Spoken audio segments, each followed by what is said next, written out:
All right, awesome. Thank you everybody for being here today. By show of hands, how many of you have your name listed in the credits of a completed console game? All right, congratulations to your achievements. What these guys have done is not easy to do. I would like to give them a round of applause for what they've done. Today, Mr. Geisler and myself are going to attempt to educate you on the process that those folks have gone through. So before we begin, I need everybody in this room to do me a big favor. I need you all to make eye contact with the person on either side of you and say, "May the force be with you." Oh, other hand. Busy. Where is the coworker?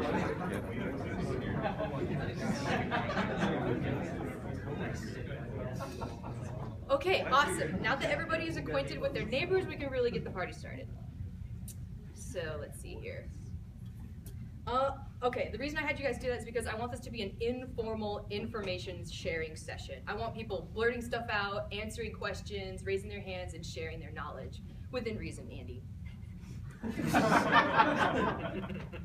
So, I don't want to monopolize your time. I haven't published a game to a console, so that wouldn't make sense for me to talk about something I haven't done the entire time. So that's why I want everybody bringing in their knowledge to the table, and that we can have this as an information sharing session.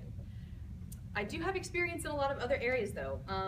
Here's why it's okay to care about what I have to say. I'm a Microsoft technical evangelist, although I'm here representing the Voxel's Women in Game Development Group, first and foremost. So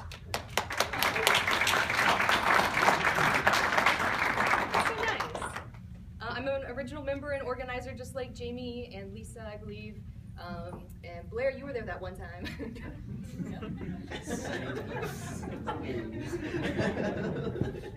I'm a shebuildsgames.com blogger. That's where I do interviews with female game developers like Cindy. I think she's sick today, but Cindy Miller is one of my interviews that I just recently did. I'm also a Unity game developer like most of you. If some of you remember, I presented my game at the December Indie City meetup. It was my infinite runner called Space Shift. So that's published to the Windows Store now, but it's not a console. Also, I'm a little bit internet famous now. Is that Chaz Evans guy here? Oh, that liar. He's my teacher.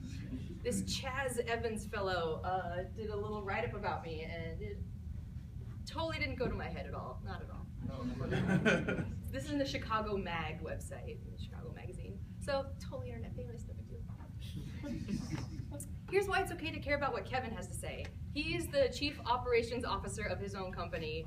He's a programmer and producer at Young Horses, a critically acclaimed indie developer. He went to school for this stuff, and he's way more internet famous than me.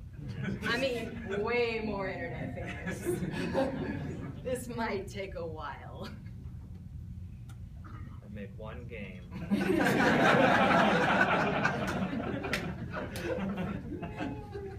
So, getting on a console is easier today than it has been 5 years ago, but you do need to keep in mind that consoles are closed platforms. That means that they demand quality over quantity, unlike app stores. This means that you have to be serious about making games.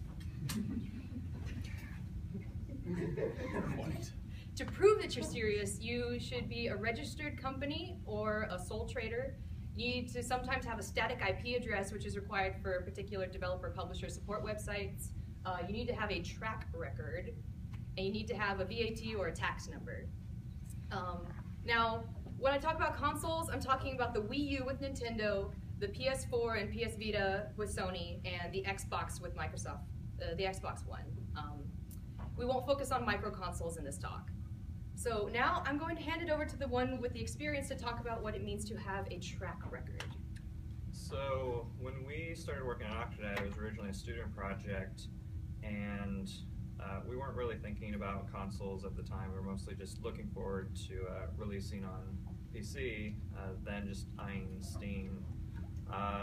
But as it went on in our development, we had kept in contact with Sony from having been in the student IGF, and from that we were able to actually just get consoles from them just by talking to them and applying through their website. And it ended up being the case that we thought we weren't like going to be allowed to develop on consoles until we had actually had a proven game and released it.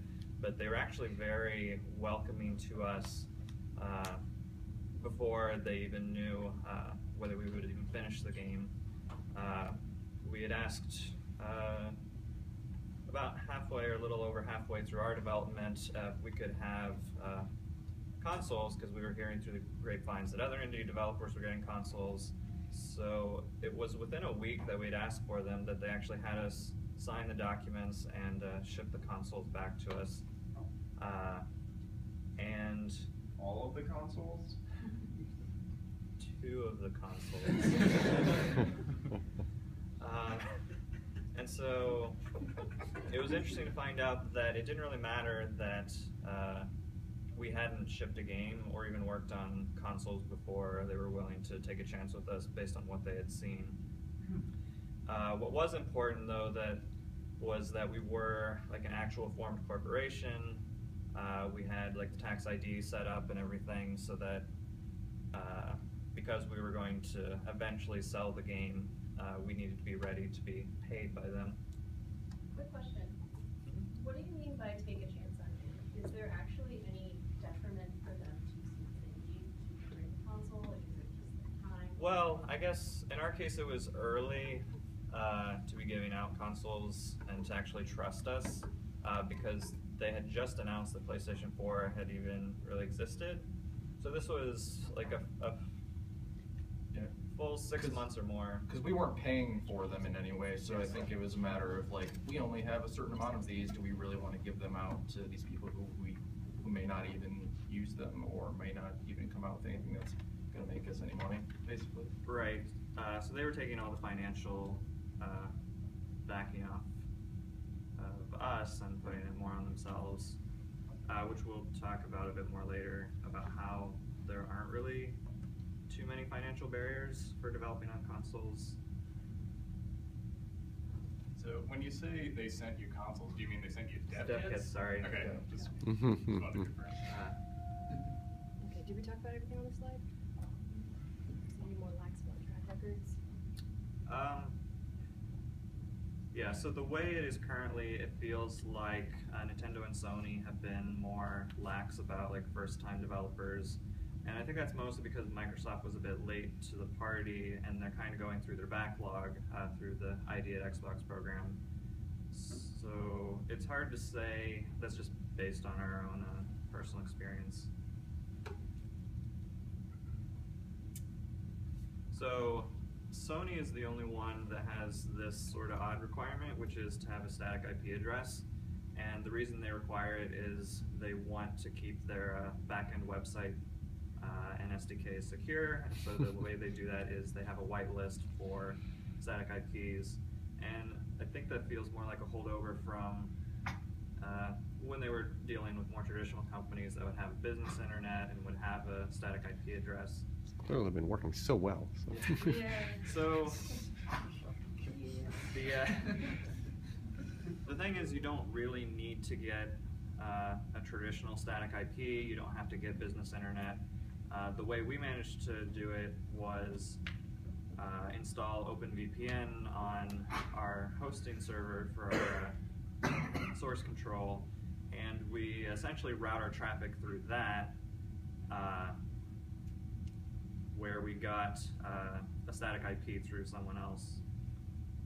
And you can actually get the sort of similar setup with a site like DigitalOcean.com. Lets you do it for just $5 a month. So it's a strange requirement, and it's kind of weird if you've never gone through like a VPN.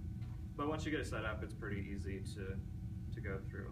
Chris has a question. What does it mean to have a static IP? Does that just mean it's like a trustworthy? So generally, when you have an internet service provider, you're given a dynamic IP, which means it can change anytime you connect. It often won't. You'll generally have the same IP address.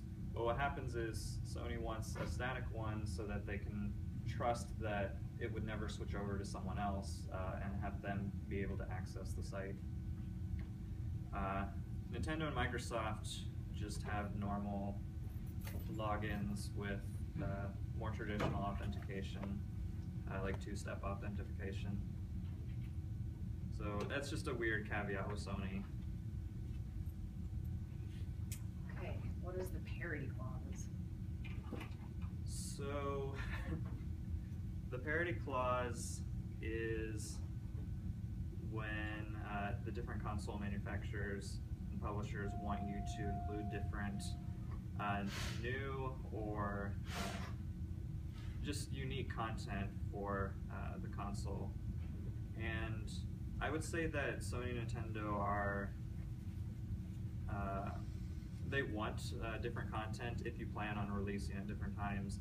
And the reason, of course, that you'd release at different times is because you're a small indie studio and you can't do 3 platforms all at once and time that, especially if you have limited funds. And Why do the consoles want their own content? Why can't they just take what you have? well, I think it's both a good reason for the publisher and for the consumer to kind of want that, because if you're releasing a game that came out 6 months or a year or more ago, it's kind of hard to justify or get excited about a game that it feels like you're playing second fiddle. Is that the right phrase?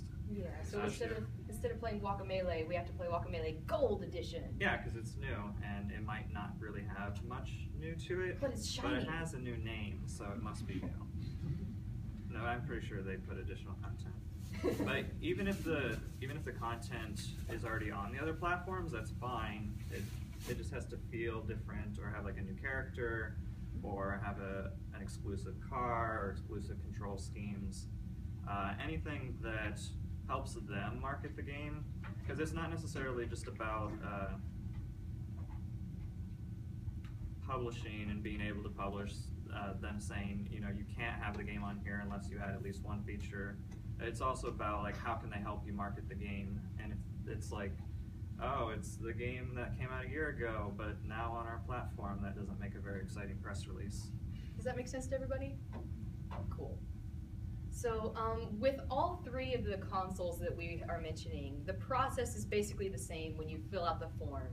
They'll need your name, your address, and the website of your game, as well as any games that you may have already released. So that's pretty much the same across all 3. When it comes to paying for stuff, there's a really expensive big ticket item called the Errors and Omissions Insurance. This covers intellectual property and copyright violations, so you can't just go with something cheap. I know some developers used an insurance broker, and the cheapest insurance that they could find was still to the tune of about $2,000. And I think that's just required for Microsoft. Which, can I say that? You may not have to worry about it for too much longer. Oh, keep an eye out for the news. Yeah. Keep an ear to the wind. Wink, wink, nudge, nudge. And these are really, this and the one we'll talk about in a second, are really just for actually releasing the game, and not necessarily for just development and playing around. But you know, if you're an indie and you're living on ramen, you still sort of need to nickel and dime, and we're trying to help you figure out like where the big ticket items are going to be. Another one, if you are planning on going transatlantic or across oceans to other countries, there's localization fees that might rack up to about $800. And to release in foreign countries, it has to be rated by those rating boards in the Pan-European Game Information, or PEGI. That can cost almost $2,000 as well. So if you just want to keep it to English-speaking countries, you know, right here in the good old US of A, you can probably release a game for under $3,000 on a console. Though Yes. if it's not a disc-based game, if it's a digital game, ESRB is free now. And it takes like 5 minutes. You just have to basically tell them Yeah, it's what a- is wrong.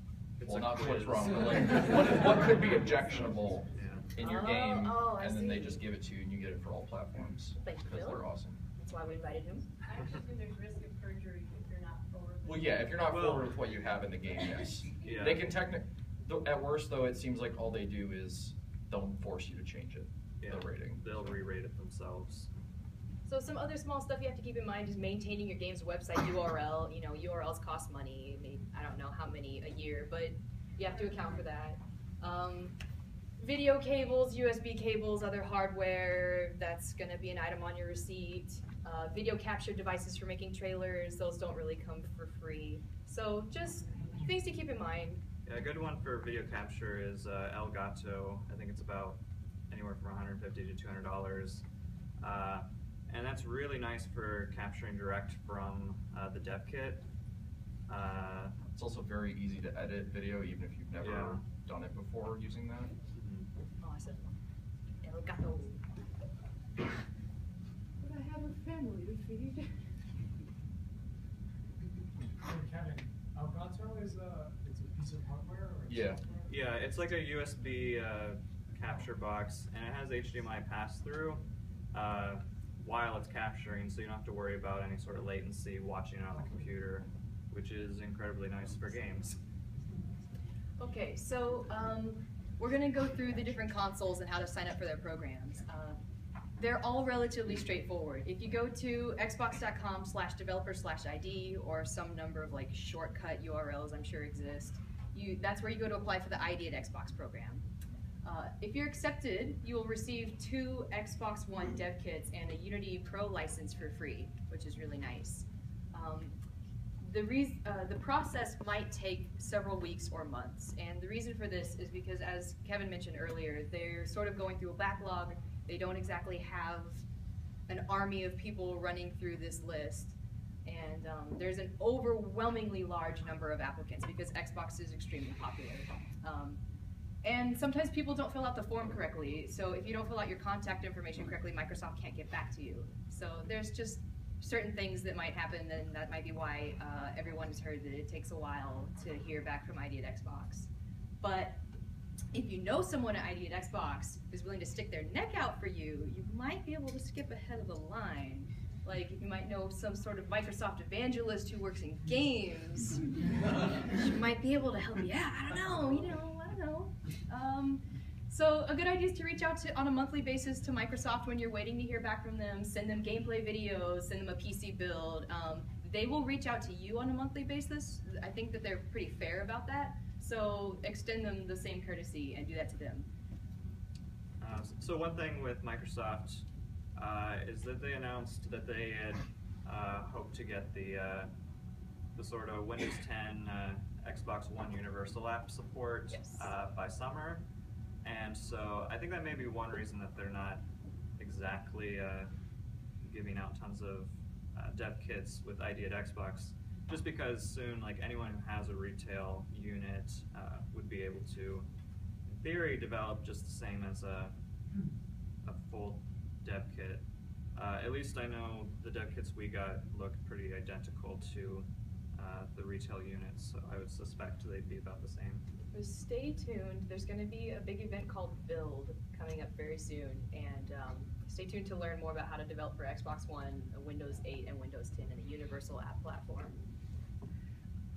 And one as a side note, as an indie, it might be too late for the Xbox 360. Yeah, well, like the indie games section of Xbox 360 was interesting. Like XNA was really, really nice to develop with and actually get a game running on like a retail Xbox 360. But it didn't end up panning out very well for them.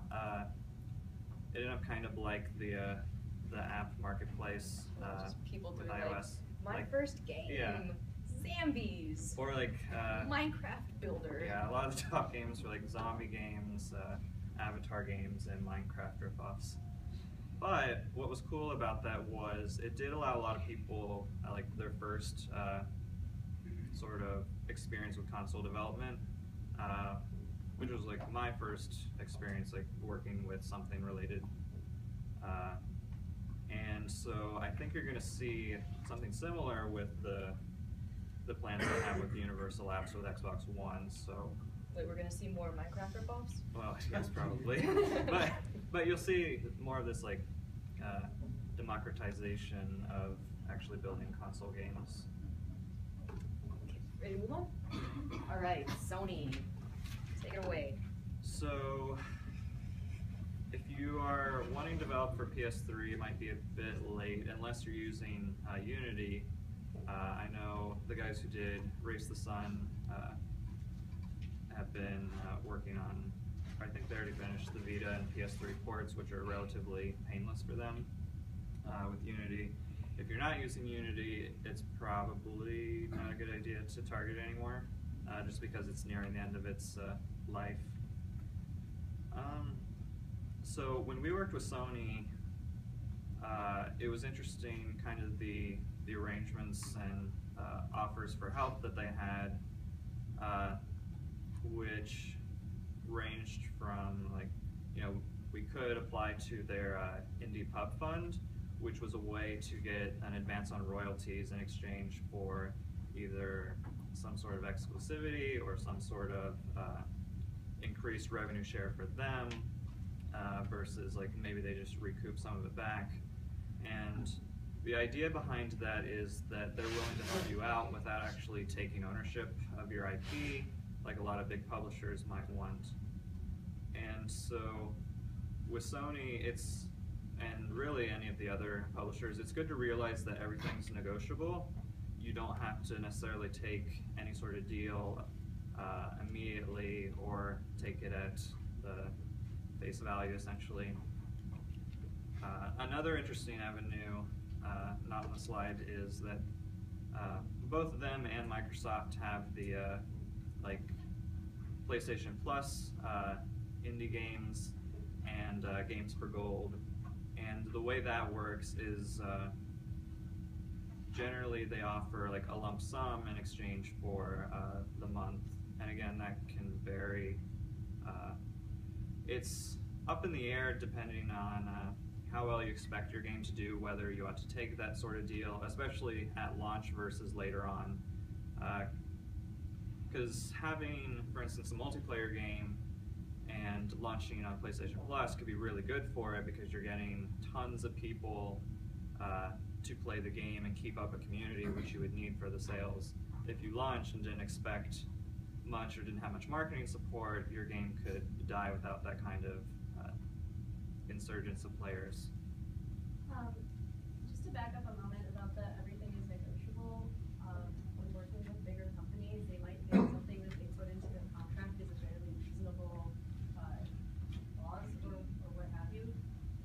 But as an individual and an independent, like, that's absolutely absurd. I've heard a number of those stories happen, and just talking with Sony or any of the companies and saying, hey, look, this is kind of unreasonable, is enough for them to actually reconsider and take the whole clause out, or, you know, adjust whatever numbers they have in place. So definitely read your contracts. Or definitely have a lawyer read your contracts. Yeah.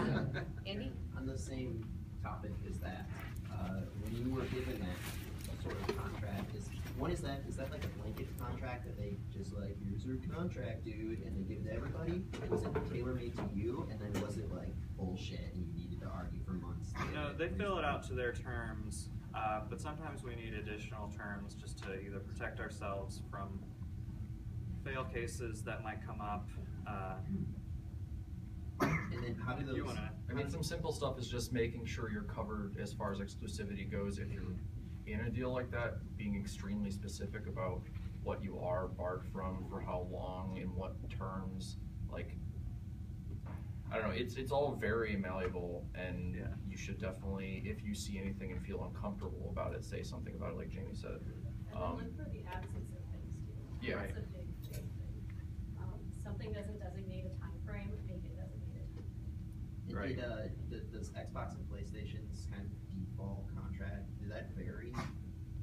It's all dependent on what kind of deal they're trying to work with you specifically. I don't think they really have a...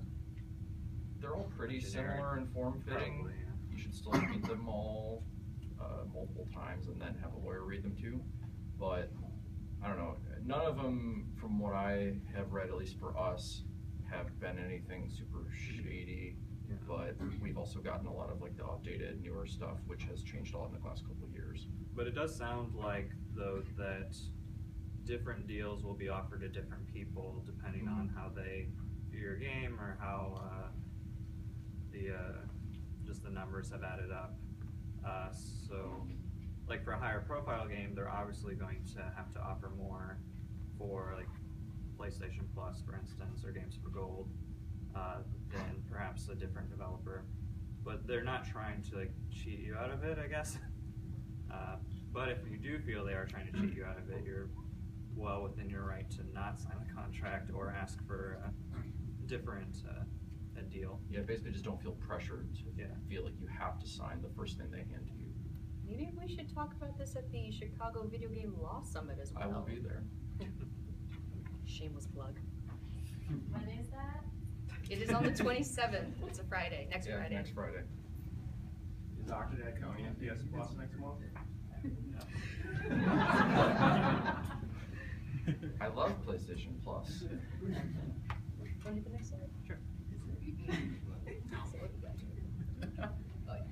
So Sony's kind of odd just in applying. The other sites are pretty easy to just fill out a form. But Sony requires just a little bit more proof that you're an actual company and that you have a static IP. It's not a big deal, but you just have to have some Just like your articles of incorporation and stuff like that you should already have if you are a company. So. But after that, at least from our experience and talking to others, Sony is generally the fastest to respond.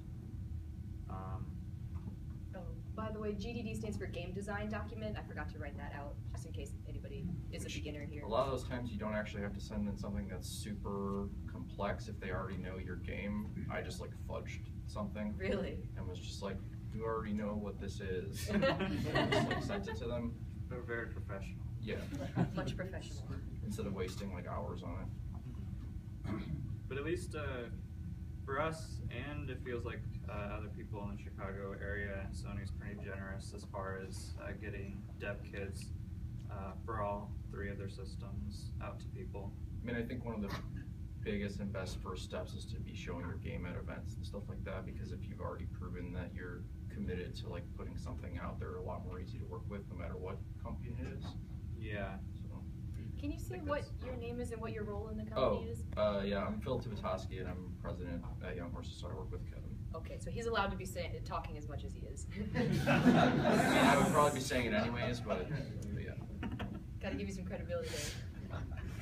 So if your dev kits are on loan, like you didn't like pay for them or anything, is there any sort of stipulation on when they can come calling, get them back? Like, so technically, yes. In reality, it doesn't feel like it.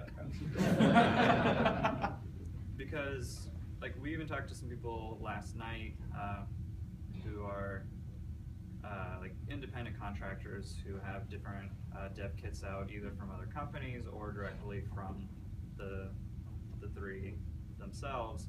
And what's interesting is that like the companies never like check in on it or ask for it returned. I don't think they really care that much. You just have to make sure you don't lose them, I guess, and have to ask for more. Oops. Yeah, I mean, I don't know, I've kind of sometimes been like, we're sending these back to you because they're taking up too much room in our 640 square foot office.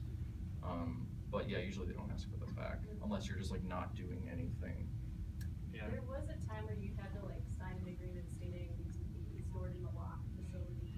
Yeah. Well, Yes. I mean, our locked Which facility they- was Kevin's closet, so. Which is still, there was no lock on that closet. Wow.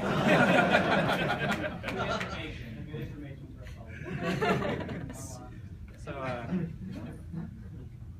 those kind of requirements, especially like, I think the biggest one is they don't want photographs of them. Yeah. Which is strange to me, but continue. Well, at least on Xbox One, it's like you can't tell if this is a dev kit or not, except by like a little barcode. You used to. Maybe if you actually get the numbers in the photograph. As long as you have like an apartment that lock with doors that lock, that's considered safe enough. Well, because they also don't want you like taking them to events Right. necessarily. Although like Sony has said, oh, you can bring your test kit. Test kits are different than dev kits. Yeah. but, Because those look more like retail systems. So So the website for PlayStation is nohurdlesjustgames.com, which is funny because we've been talking about all these hurdles.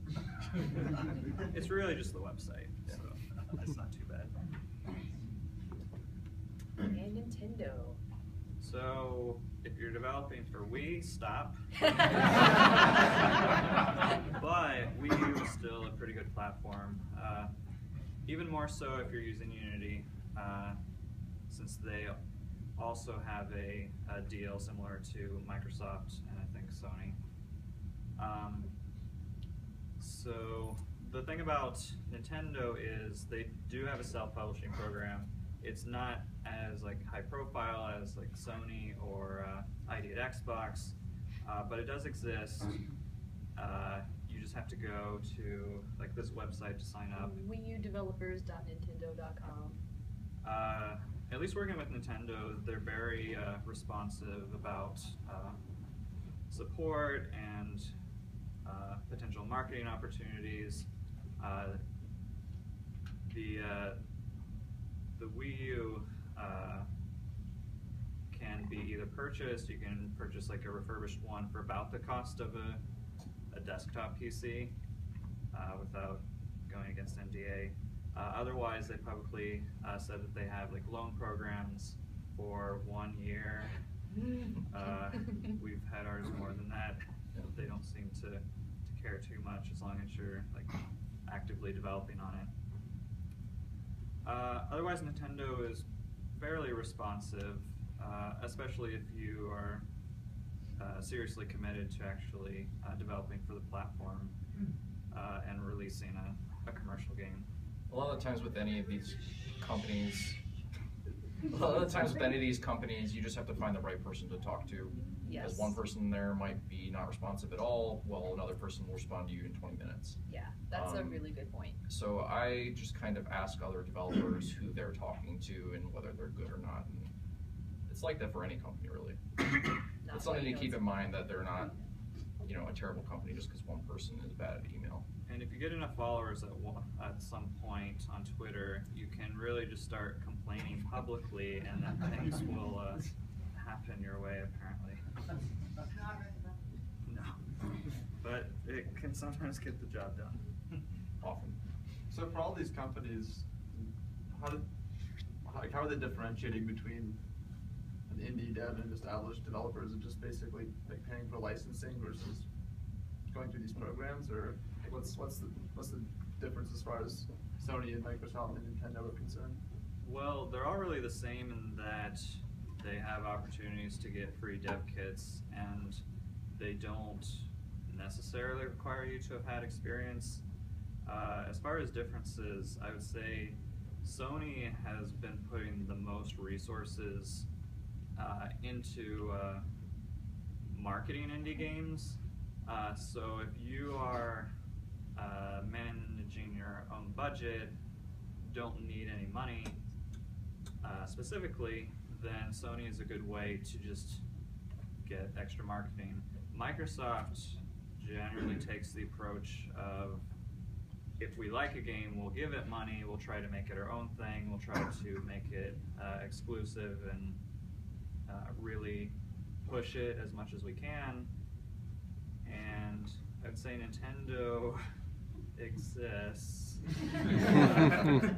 Nintendo, I guess the best thing about Nintendo is if you look at their eShop for Wii U, they market indie games, I think, better than both Sony and Microsoft.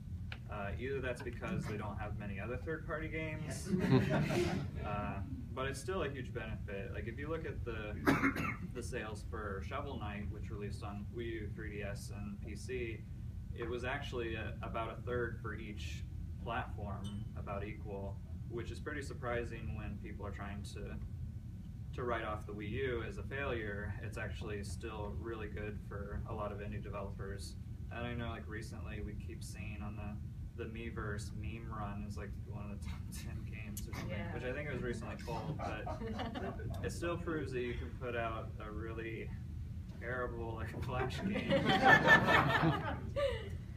have it do well. Are we ready to move on? So if you have only developed for PC, one of the interesting things about consoles is just like how to set up the environment. Generally, you'll download the SDK from each of the different publishers' websites, and that will install a ton of tools, lots of gigs of update files and firmware updates for the dev kits, and in general adds extensions and plugins for Visual Studio. So if you're going to develop for any of the consoles, you need Visual Studio. A perk for developing for Xbox One is you get Visual Studio 2012 and maybe 13 for free, just the full version for development. Isn't it going free anyway right now? They have they have like free community versions. This is the professional edition, which adds some feature you probably won't use.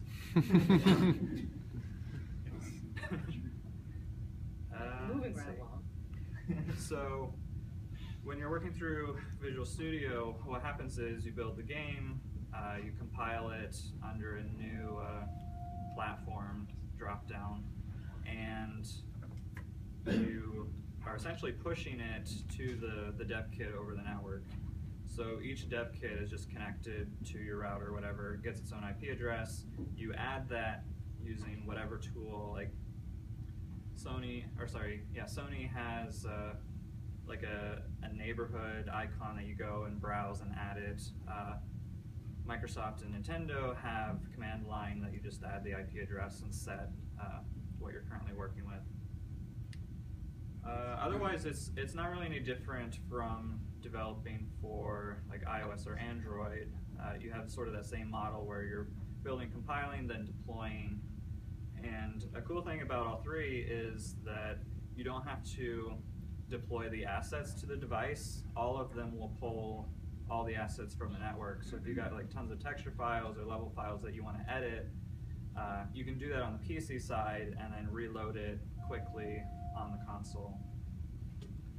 At least for Xbox and PlayStation, they have really good profiling tools. You can profile both CPU usage and GPU usage and actually look at different render targets and like draw call listings to see like where are my performance bottlenecks or why isn't this thing